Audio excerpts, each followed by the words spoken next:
তুমি হয়তো আমার থেকে দূরে আছো, কিন্তু আমার হৃদয়ে তো চলছে আকর্ষণ। আজ তোমার মুছে যাওয়া স্মৃতিতে আমার শাসন, আমার চন্দ্রিমা, প্রিয় চন্দ্রিমা, আবারও হারিয়ে ফেললাম তোমায়। তবুও যে দেখা দিয়েছ, এতে আমার 1 বছরের স্বপ্ন পূরণ হয়েছে। তাহমিদ এক দৃষ্টিতে শূন্য পথের দিকে তাকিয়ে রইল। ওদিকে গাড়ির কাজ নামিয়ে দিল শতাব্দী। হঠাৎ মাথায় এসে ঠেকল একটি প্রশ্ন, কে সে? মানুষটা কে ছিল? পথ চলতে কত মানুষের দেখা পায় সে। কখনো তো এমন অস্থির লাগেনি তার।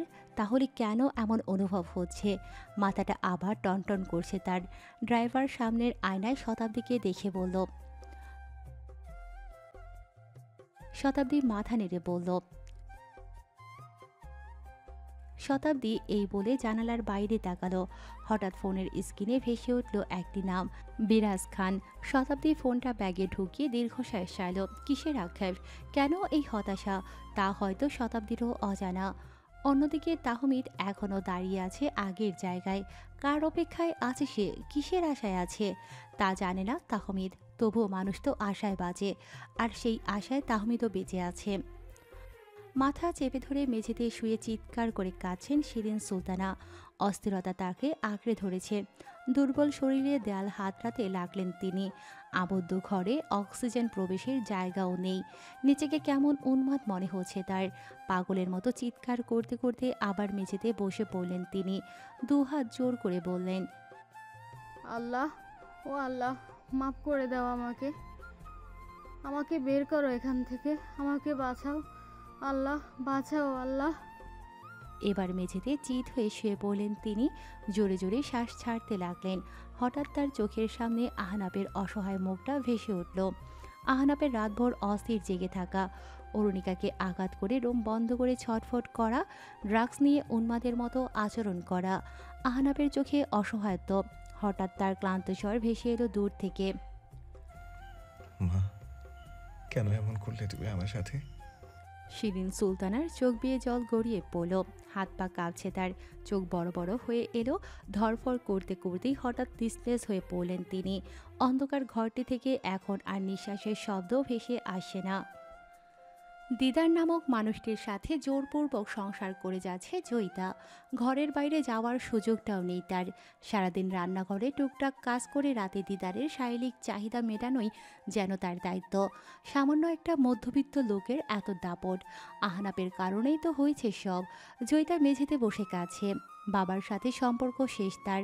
দিদারকে বিয়ে করার পর জয়িতার বাবা মেয়েকে ত্যায্য করে দিয়েছেন। জয়িতা বাবাকে অনেক বুঝিয়েছে। বিয়েটা জোরপূর্বক করিয়েছে আহনাফ, কিন্তু তিনি এসব বিশ্বাস করেননি।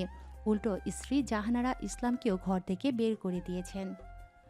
জয়িতার বাবা মানুষ হিসেবে যথেষ্ট ভদ্র, কিন্তু স্ত্রী কন্যা এমন চরিত্রের হওয়ায় বেশ হতাশ তিনি। আহনাফকে তিনি কখনো জয়িতার যোগ্য মনে করেননি, কারণ আহনাফ বিবাহিত যুবক। একজন বিবাহিত ছেলের সাথে কেন তিনি মেয়ের বিয়ে দেবেন? কিন্তু জাহানারা ইসলাম চৌধুরীর সম্পত্তির লোভে পড়ে জয়িতাকে আহনাফের দিকে ঝুঁকিয়ে দিয়েছিলেন, যার পরিণতি আজ এতটা ভয়ঙ্কর হলো। বয়স্ক এক লোকের সাথে বিয়ে হয়েছে জয়িতার। চাইলেও ডিভোর্স দিতে পারছে না, কারণ দিদার সাহেব স্ত্রীর দেখানো পথেই চলছেন। জয়িতার ব্যক্তিগত ভিডিও বানিয়ে তাকে জোরপূর্বক সংসার করতে বাধ্য করছেন। জয়িতা পালানোর সুযোগ খুঁজছে, কিন্তু পারছে না। বাবাও তাকে সাহায্য করছেন না। এদিকে জাহানারা ইসলাম বাবার বাড়ি ফিরে গেছেন। মেয়ের জন্য দিনরাত কাঁদেন। মেয়েকে একবার ফিরে পেলেই যেন শান্তি পাবেন তিনি। হয়তো দেশ ছেড়ে চলে যাবেন। জয়িতার পাসপোর্ট হাতে রেখেছেন। জয়িতাও সেই সুযোগ খুঁজছে। হয়তো একদিন সে সুযোগ পাবে পালানোর। তখন আর বাংলাদেশে তাকে দেখা যাবে না। এই জীবনে চরম শিক্ষা হয়ে গেছে তার। আর কখনো কোনো পুরুষের পেছনে ছুটবে না সে। ডিভোর্স ক্যান্সেল করেছে আহনাফ। কোর্টে গিয়ে উকিলকে বলেছে সে অরুণিকাকে ছাড়বে না। অরুণিকা এই খবর পেয়ে বেশ খুশি হয়েছিল। 2 সপ্তাহ আহনাফের অপেক্ষায় ছিল, কিন্তু আহনাফ তাকে নিতে আসেনি। তাই আজ নিজেই চৌধুরী ম্যানশন ফিরল সে। গেট দিয়ে ভেতরে ঢুকে আহনাফের মোটর সাইকেল গ্যারেজে দেখে মুচকি হাসল। তাহলে তো আহনাফ বাসায় আছে। লিফটের কাছে আসতেই গ্যারেজের পেছনে চোখ পড়ল তার। অরুণিকা ভ্রু কুঁচকে সেদিকে গিয়ে চমকে উঠল। সাদা মোটর সাইকেল, সাদা হেলমেট। অরুণিকা মোটর সাইকেলটি আলতো স্পর্শ করে বলল, হিমালয়ের বাইক। তুর্যের কণ্ঠে চমকে উঠল অরুণিকা। তুর্য বলল, টুইঙ্কেল, তুমি এখানে? অরুণিকা মোটর সাইকেলের দিকে তাকিয়ে বলল, এটা কার? আনাফের। এটা তো হিমালয়ের। তুর্য চুপ করে রইল। অরুণিকা বলল, আমি জানতাম সব। ও এমন কেন করেছে তুর্য? আমাকে কি সত্যিটা বলতে পারতো না? ওর তো বাইকের শখ ছিল, তুমি তো জানোই। তাই বলে এটাও ওর হবে সেটা আমি কি করে বুঝবো? তুর্য আবার চুপ হয়ে গেল। অরুণিকা বলল, ও কেমন ভয়ঙ্কর দেখেছো?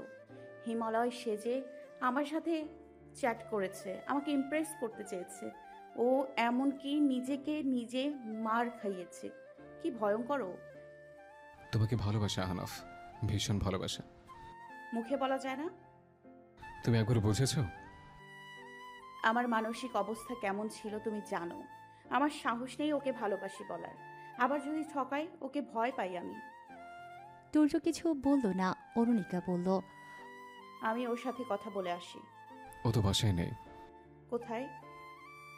1 সপ্তাহ হচ্ছে বাড়িতে গেছে। তোমরা যাওনি? না, যেতে চেয়েছিলাম, কিন্তু একা থাকবে বলল। আমরা জোর করিনি। বাসায় কেউ নেই? আমির আঙ্কেল ডিভোর্সের পর ঢাকা চলে গেছেন। আহনাফ ঘরের চাবি আরাফকে দিয়ে গেছিল। তুমি যাবে ওই বাসায়? অরুণিকা মাথা নাড়াল। তুর্য আরাফের কাছ থেকে চাবি নিয়ে অরুণিকাকে দিল। অরুণিকা চাবি ঘুরিয়ে ভেতরে ঢুকল। ঘরের ভেতরে পা রাখতেই অরুণিকার শরীর অসাড় হয়ে এলো। চারিদিকে কেমন শূন্যতা বিরাজ করছে। অরুণিকা কয়েক পা এগিয়েই থমকে গেল ডাইনিংয়ে রাখা বক্সটি দেখে। বক্সের উপরে লেখা।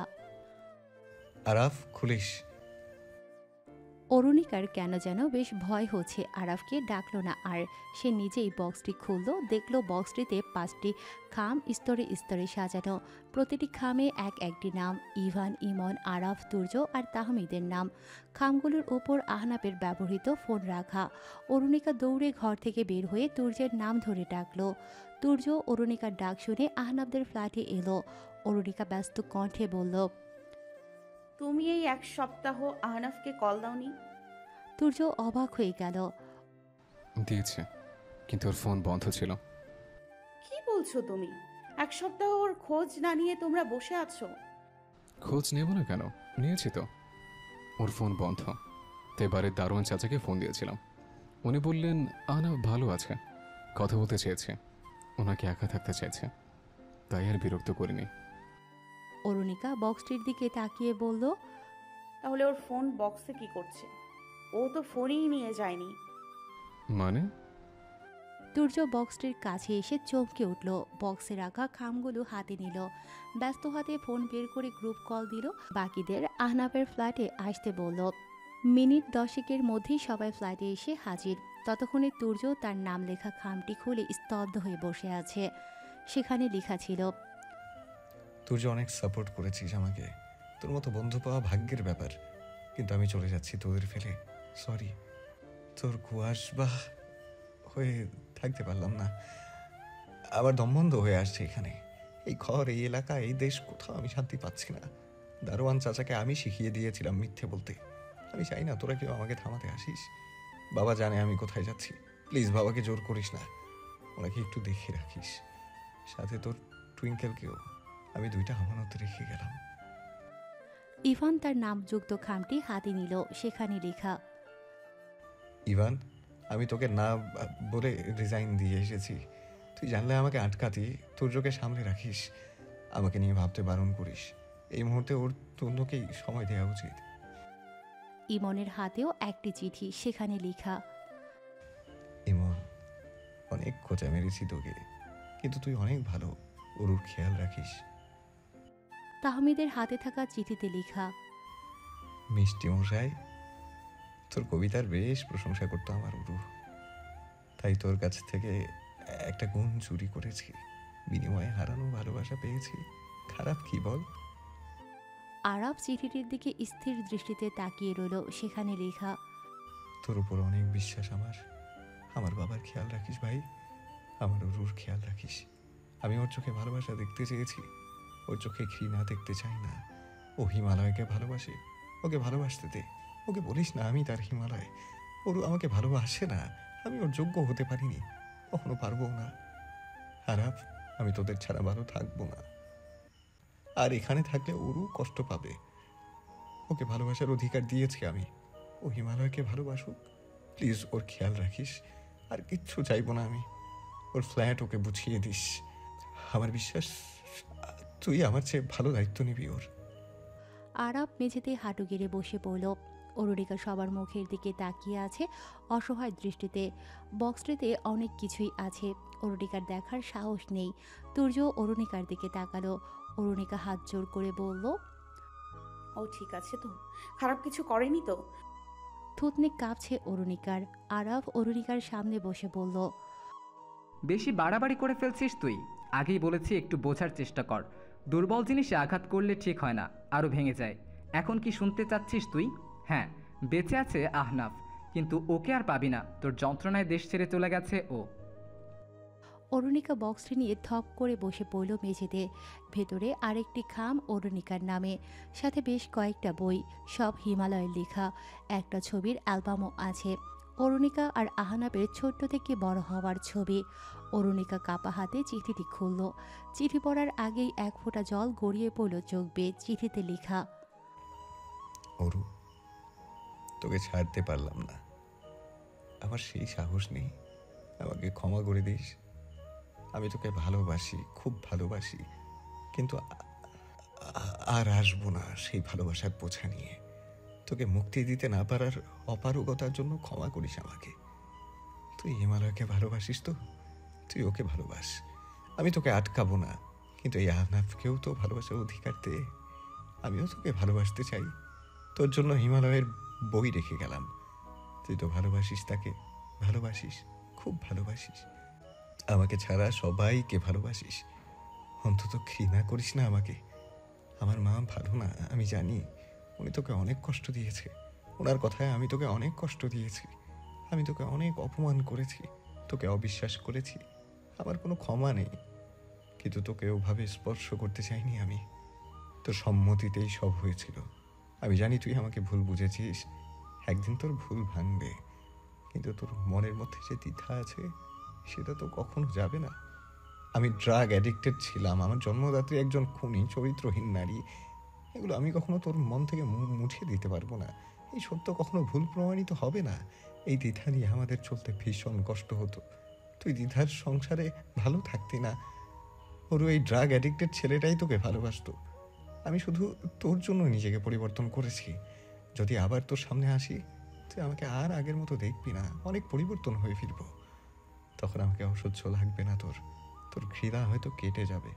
তোর চোখে ভালোবাসা না থাকুক, অন্তত ঘৃণা তো দেখবো না। ভালো থাকিস, পড়াশোনা শেষ করিস, চাকরি করিস। তোর ফ্ল্যাট তোর মন মতো গুছিয়ে দিয়েছি আমি। আমার শখের নারী তুই। আমি তোর পছন্দে তোর ঘর সাজিয়েছি, তোর আহুনাফ। অরুণিকা চিঠি রেখে ফুপিয়ে কাঁদতে লাগলো। বুক চেপে ধরে বলল, ওকে নিয়ে আসো, ওকে ফিরে আসতে বলো। আরাফের হাত ঝাঁকিয়ে বলল, ও কোথায় গেছে চাচ্ছু জানে, ওনাকে জিজ্ঞেস করো গিয়ে। আসতে বলো ওকে। পাগল নাকি ও? আমি রুহানিকে কেন বলেছি বলতে, কারণ আমার বিশ্বাস ওই হিমালয় ও সোজাটা বুঝলো না, বাঁকাটাই বুঝলো। পাগল, ও পাগল। অরুণিকা পা দাপিয়ে কাঁদছে। তুর্য, ইভান, ইমন আর আরা ফ্ল্যাট থেকে বেরিয়ে এলো। আমির চৌধুরীকে ফোন করলো, তিনি জানালেন না। আরাফ আরিফিন চৌধুরীকে দিয়ে ফোন করালো, দাদাকে বলেও ফোন করালো, তবুও আমির চৌধুরী কিছুই বললেন না। অরুণিকা নিজেও ফোন করলো চাচুকে, তিনি তবুও চুপ করে রইলেন। অরুণিকা নিজের ফ্ল্যাটে গেল। পুরো ঘরের নতুন রং করিয়েছে আহনাফ। অরুণিকার পছন্দের গাছ লাগিয়েছে বারান্দায়, পর্দা লাগিয়েছে ধূসর বেগুনি রঙের। ঘরের নতুন ইন্টেরিয়র করিয়েছে। দক্ষিণে পড়ার টেবিল, পাশে বুক সেলফে আহনাফের পড়া সব ইংরেজি উপন্যাসের বই। একপাশে কবিতার বই, আরেক পাশে হিমালয়ের দু একটা বই। অরুণিকা মেঝেতে বসে পড়ল। তাহমিদ অরুণিকার সাথেই ছিল। সে অরুণিকার পাশে বসে বলল, সবার ভাগ্যে ভালোবাসা থাকে না, আর যারা পায় তারা কদর করতে পারে না। তোরা সবাই একই পথে চলছিস। সূর্য ভালোবাসে উপমাকে, কিন্তু নিজের জিদ ধরে বসে আছে।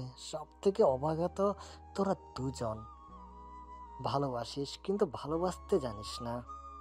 মনে রাখিস, যে সম্পর্কে ভালোবাসার চেয়ে ঊর্ধ্বে অন্য বিশ্বাসের জায়গা হয়, এখানে ভালোবাসা দুর্বল হয়ে পড়ে।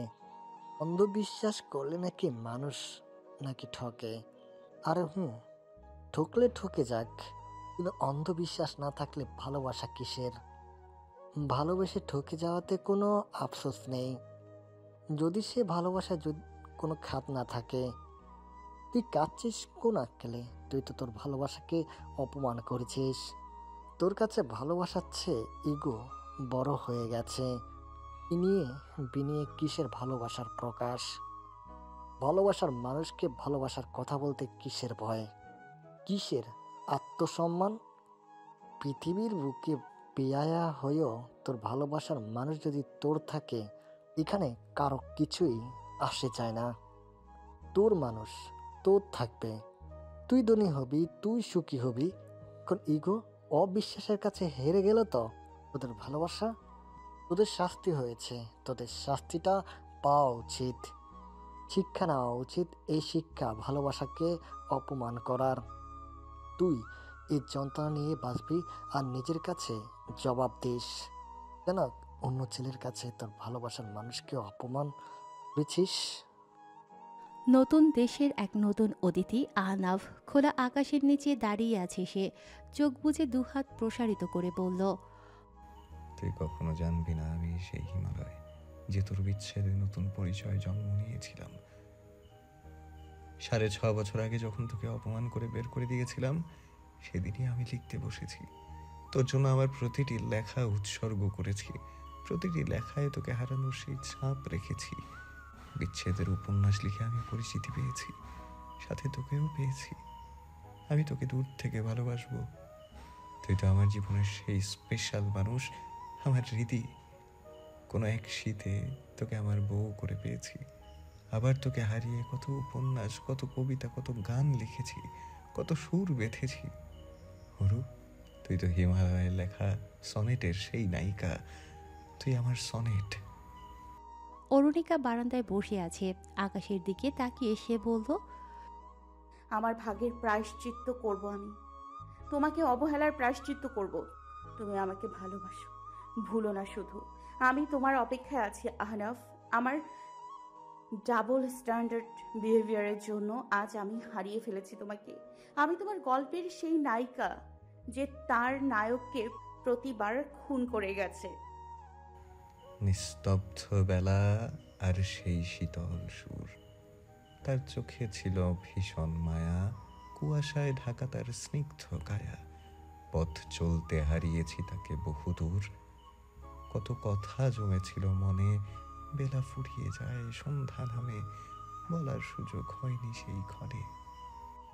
আজ শুধু স্মৃতিরাই এসে থামে। আমি হিমালয়ে হয়ে বেঁধেছি গান, বড় আশা নিয়ে বেসেছি ভালো, ছুঁয়ে দিয়েছি তার কঠিন প্রাণ, তবুও হারিয়েছি মনের আলো। Oh dear, loving you is my choice and I will never regret. Let me now write something for you, named Winter and my sonnet.